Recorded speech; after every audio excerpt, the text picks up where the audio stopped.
Some time ago, at the request of the editor of the Rutgers Alumni Monthly, William H.F. Lamont created a definitive list containing the 100 greatest novels ever written. The list would evenly contain American and British and continental and South American works. The year was 1947. Asian writers did not exist. With this list, William H.F. Lamont created a firestorm of discourse. Except I don't know if he did, because this was a random journal article I found on JSTOR. But the list reveals a few interesting things, mainly that there's a Chilean novel called Brother Ass, and that social realism has fallen off a cliff. Studs Lonergan and Babbitt found dead in a ditch. Here's the full list of Mr. William H.F. Lamont's top 100 novels in case you're curious. Fast forward to the year 2026, and The Guardian has embarked upon a similar project, similarly impossible, but with very different methods. The results of this list, the 100 greatest novels published in English, are interesting for a few reasons. I am fascinated by personal canons. I mean, when a person sits down to list their 10 favorite movies, favorite albums, favorite anything, it says so much more about the individual person than it does anything about the books themselves. It also says a lot about cultural trends and what type of group is voting. In the words of Lisa Allardis, the Guardian's chief books writer, never has such a list been more needed. Dwindling attention spans, screens, Netflix, whatever we blame, reading for pleasure is a dying pursuit. We are here to help. So, does this list help? Let's take a look at the list. First off, this is a fantastically accessible and fun to explore list. I will give them that credit. We polled 172 authors, critics, and academics for their top 10 novels of all time published in English and asked them to rank their choices in order of preference. We scored the titles according to how often they were voted for and then added a weighting based on individual rankings to produce the overall list of 100 greatest books. This is almost identical to the way Sight and Sound publishes their list of greatest movies of all time. So when you click on a book like, say, The Road, you can see who voted for it, then see that individual's list of 10 best books. And if you're wondering, yes, only 3 people voted for The Road, and it still made it on the list. That gives you an idea of how small the pool of voters truly is. You can see Stephen King's list if you want. You can see Salman Rushdie's list if you want. In fact, quite a few noteworthy writers participated. But is this list helping? The end of the list is where it's probably most interesting. You get a few newer books like The Vegetarian. Ragtime is a book that I like a lot, but I'm kind of surprised it's here. The Left Hand of Darkness and The Talented Mr. Ripley are, I think, the only two like straight up genre pieces. I've never heard of Nervous Conditions and Half a Yellow Sun, so it feels like pretty fresh, right? For the most part. But then like Blood Meridian at number 68 and The Sound and the Fury at only 57. It's not ideal. I mean, personally, Faulkner belongs in the top 10. Then you have Two Wolves back to back. My Brilliant Friend was recently voted Best Book of the 21st Century by the New York Times, so it's no surprise that it's here. Okay, now, knowing that The Sound and the Fury is back at 57, I can't help resenting anything that sits in front of it. The Brothers Karamazov doesn't even crack the top 20. Lolita and Pale Fire seem to be splitting the Nabokov vote. He'd probably crack the top 10 if there were a consensus on his best book. 1984 at number 16, I'm gonna be honest, that's a little too high. And then Moby Dick is not even in the top 10. Like, look at me. I'm sweating. I'm getting furious. Bleak House seems to be the highest ranking Dickens. Okay, top 10. Number 10, Madame Bovary. 9, Pride and Prejudice. 8, Jane Eyre. 7, War and Peace. 6, Anna Karenina. 5, In Search of Lost Time. 4, To the Lighthouse. 3, Ulysses. 2, Beloved. 1, Middlemarch. You can tell this list was not curated at all because Tolstoy takes up 2 spots in the top 10. And that's the magic of putting out a list like this based on individual lists and just throwing them all together. Okay, a few huge takeaways. Beloved at number 2 had people fuming. It's not surprising to me. People love that book. But putting any book from 1987 above some of the most, titanic works of literature will be divisive no matter what. But again, putting isn't really the right word. It just happened to land there. I feel like if all of the 170-something voters worked together, they'd vote to create a completely different list. But working in the dark, they can't help making something kind of idiosyncratic, but slightly boring. Like Middlemarch at number 1, that makes sense. I've never read it. I've only read around 20 from this list. And if anything, this list just reminds me there's so many iconic classics that I've never touched, even though it feels like I have. I haven't read Madame Bovary. Really? Am I sure about that? Feels like something I've read. Before I get too deep into the ranking system here, let's go over some notable omissions. This is probably why it was such a controversial list online. Lisa Alaris writes, noticeably absent are the big beasts who stalked the late 20th century literary landscape in the U.S., Mailer, Updike, Roth, and their British descendants. Perhaps this reflects a post-Me Too discomfort at so much female objectification, no matter how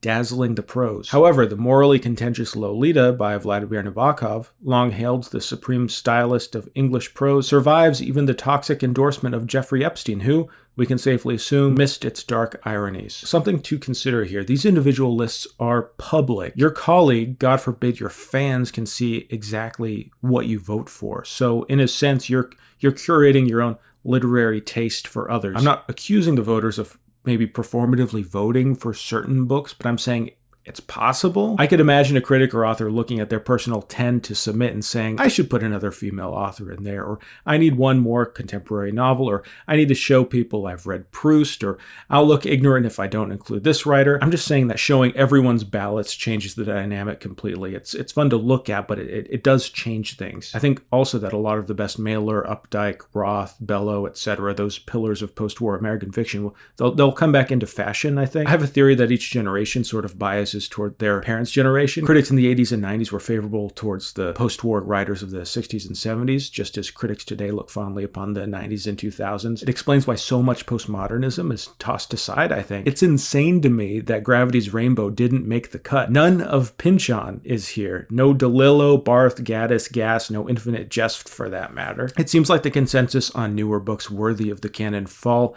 on the shorter, slimmer side. Is it because of social media and the internet? Because we have shorter attention spans now? I don't know. Or is there a broader backlash to lengthy big dick wielding tomes like Gravity's Rainbow and Infinite Jest? Virginia Woolf seems like the true winner of this list, coming in at 6 entries. Again, an example of why making a list in this style with no curation is really funny. Just hilarious rage bait, honestly. Some authors have way too many entries, like maybe Dickens and Austen and Woolf, while others are underrepresented or absent entirely, maybe because there is no consensus on their best work. I suspect this is why John Steinbeck and Roberto Bolaño are just completely absent here. Also, what about fun books? Comedies, fantasy, sci-fi, romance, adventure.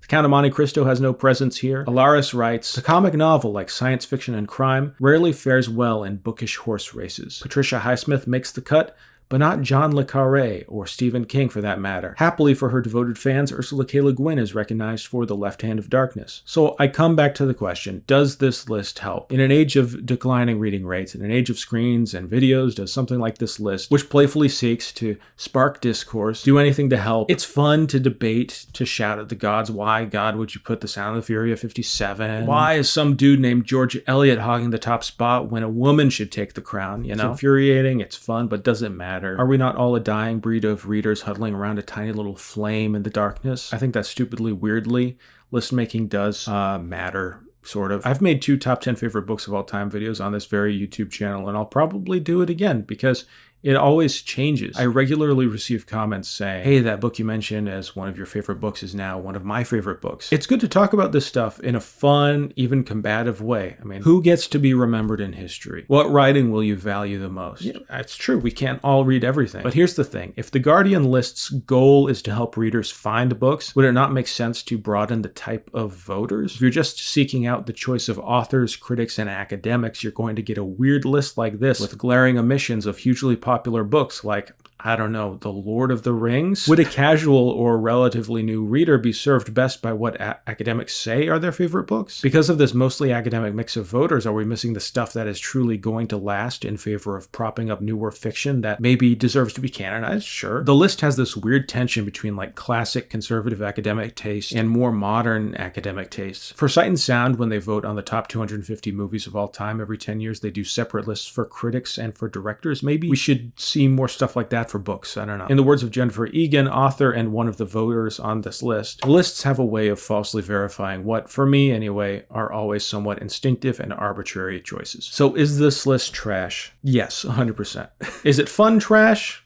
Yeah. What would you guys put on your top 10 novels of all time? Let me know. I've noticed it takes time, like lots of time for personal canons to change. So often we're held prisoner by whatever got to us first, whether it be a book or a song or a movie. The first great book you devoured at 13 has so permanently altered your personal taste, you can't even imagine a you before you read it. When I was 15, I started shaving with cheap, crappy cartridges, and I hated it. And so I made it my mission to go into a line of work where I never have to groom myself. Mission accomplished, I guess. But I'm saying if I had started shaving with a really quality product like this Henson double-edged razor, things could have been different. I don't know. Look at me. I just shaved using that thing. Actually, it felt very nice. What's crazy is that we're used to thinking more blades, like in a cartridge, means a smoother shave. But once a hair is cut, every other blade is mostly touching skin. That means more blades touching areas where a hair has been cut, meaning more friction, meaning more irritation. The extra blades are meant to compensate for inconsistent cutting, but at the cost of increased skin contact. Henson uses a single blade, correctly supported, so that it cuts consistently every time. But why am I talking about this with you? The vast majority of my viewers are 80-year-old women. Henson sent me this razor to see if I wanted to promote it, and I'm genuinely glad to have learned something new about the razor industry. What's also cool about shaving with this is that you aren't dumping plastic into a landfill, just replacing individual blades. If you want to learn more about Henson, and if you want an exclusive discount, go to hensonshaving.com/mancarryingthing and enter